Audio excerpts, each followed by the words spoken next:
जय जगन्नाथ बंधु best happy life channel को आपन को स्वागत। आज बंधु आम गोटे बढ़िया टॉपिक उपर कथा हवा स्वप्न उपर। जदि आपण राति रे सोइबा परे तो रातिर तृतीय पहर रे आपण स्वप्न देखती आपण तो एमती बहुत स्वप्न देखिथिबे।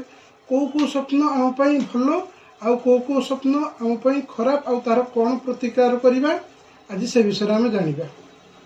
जदि रात्रिर तृतीय पहर रे जदि आपण समुद्र समुद्र आपण आड़ को माड़ी आसूचे आपण से स्वप्न देखुंती ताहले से स्वप्न आपण बहुत खराब प्रभाव पकेब।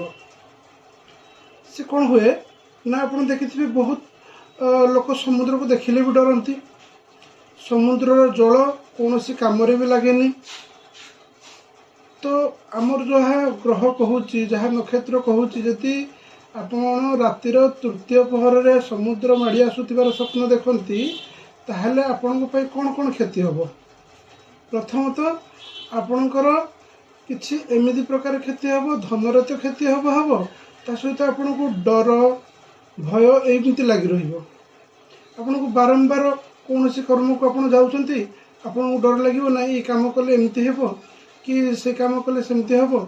सब प्रथमतः डर लागिबो। सेकेंड कथा है आपन ठीक डिसीजन नहीं पारे ना।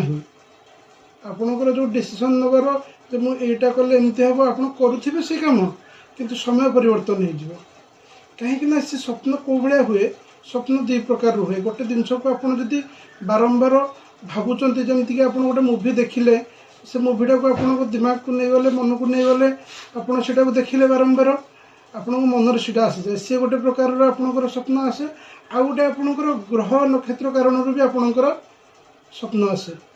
आपण ग्रह नक्षत्र विश्वास करना बहुत लोक मत कमेंट कर थे भावतु आपणकर सूर्य पराग चंद्र ग्रहण सब केमती हो आपणकर से ग्रह मध्यम रोचे जुआर भट्टा को भाया हो ग्रह मान ग्रह मानकर प्रभाव पृथ्वी उपर जदि पड़ुची तार सेमती प्रभाव मनीष उपर भी पड़ पारे। तो समुद्र स्वप्न हेले आपणकर क्षय क्षति कौन सी कष्टजनित एभलिया प्रकार आपणकर कौटी लॉस कौटी डर भय किंबा आपणकर एक्सीडेंट हो ये सबूर आपणकर संकेत दे थाए। जदि आपण से समुद्र स्वप्न देखुंती ताहले आपण तापर दिन उठिबा परे कहीं आपणकर समुद्र कार चंद्रंकर प्रभाव तो आपण तापर दिन शिव मंदिर जाइकरी आपण जल अभिषेक करंतु आउ देवदेव महादेव ऊपर जल अभिषेक करेंगे। आपण मंदिर बाहरला बेलू किसी पशु पक्षी को खाइबा को नहले जल दान करंतु पीवाई। आपण मंदिर फेरी सारा आपण ठाकुर घरे आपण आलती करंतु। आलती करेंगे आखि बंद कर समुद्र को आपण आखि आगू आणवे तांको आलती करेंगे। जदि किसी भूल होती क्षमा कर दियंतु बोली आपण जणेबे। आपण निजे देखिए जे आपण कौन भूल करिसंती। आपण निजे जानबे जे देखिए आपण कौन भूल करचंती जाफल कि एमतिका स्वप्न देखिले आउ से भूल को करंतु नहीं। आर प्रतिकार यही करेंगे। आउ जदि आपण देखुचंती स्वप्न रे किछि टंका पड़ी किछि कॉइन आपण स्वप्न रे देखुचंती आपण जाउचंती किछि टंका पड़ी आपण ताको आणुचंती कि न आणुतु। जदि आपण टंकार स्वप्न देखिले सी भी आपण को बहुत खराब स्वप्न कहीं आपण किसी बिना कर्म रे बिना कष्ट रे टंका तो पाइबा संभव नुह। प्रकृतिर ये नियम भी नुह। तार माने है आपण जो टंका पाउछन ना कहार दुख दुर्भाग्य दरिद्रपण को आपण पाउछंती तो से भी आपणकर जीवन रे टंकार खर्च रोगर भय एसबूर कारण दर्शाई थाए।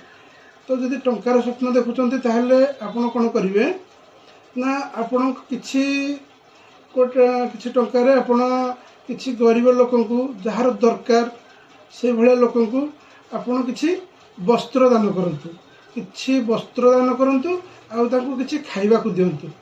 ठीक है। जदि ये स्वप्न देखुंती टंकार स्वप्न ताहले आपण गरीब लोक किसी वस्त्र दान करंतु जार दरकार अदरकार लोक दियंतु। से एमती देखिए मंदिर सामने बस पड़ते जार दरकार तांको आपण वस्त्र दान करंतु आउ किसी खाइबा को दियंतु। सी आपणकर से जो स्वप्नर प्रतिकार हो पार। सेमती कले जो आपणकर खराब समय आसुवे ना एत आसबनी ଆପଣଙ୍କର ଉପରେ ଆପଣଙ୍କ ଗ୍ରହ ଧୀରେ ଧୀରେ ଶାନ୍ତ ହେବାକୁ ଲାଗିବେ। ତ ବନ୍ଧୁ ମୁଁ ଆଜି ଆପଣଙ୍କୁ କହିଲି ସ୍ୱପ୍ନ ଆଉ ତାର ପ୍ରତିକାର। ଯଦି ଆପଣ ଏଇଭଳିଆ ସ୍ୱପ୍ନ ସବୁ ଦେଖୁଛନ୍ତି ତାର ପ୍ରତିକ୍ରିୟା ବି ଅଛି, ପ୍ରତିକ୍ରିୟା ବି କରନ୍ତୁ। ଦେଖା ହେବ ବନ୍ଧୁ କିଛି ନୂଆ ଉପାୟ ସହିତ। ରହିଲି ବନ୍ଧୁ, ଜୟ ଜଗନ୍ନାଥ।